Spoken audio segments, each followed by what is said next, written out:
বিসমিল্লাহির রহমানির রহিম। আমাদের নতুন গাছে নতুন ফল ধরেছে পাকিছে। ইনশাআল্লাহ।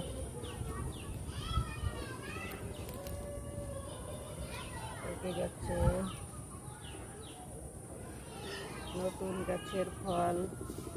এই বছরই প্রথম ফল একটাই হয়েছে, পাকিছে, আর তিনটা আছে। এই যে একটা ফুল, তিনটা আছে, চারটা আছে কাঁচা,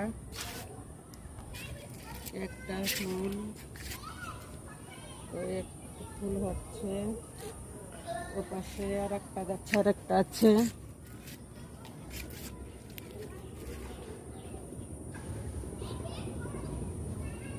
বালি লাগছে, তো বালি লাগার কারণে এরকমের কালো কালো হয়ে গেছে।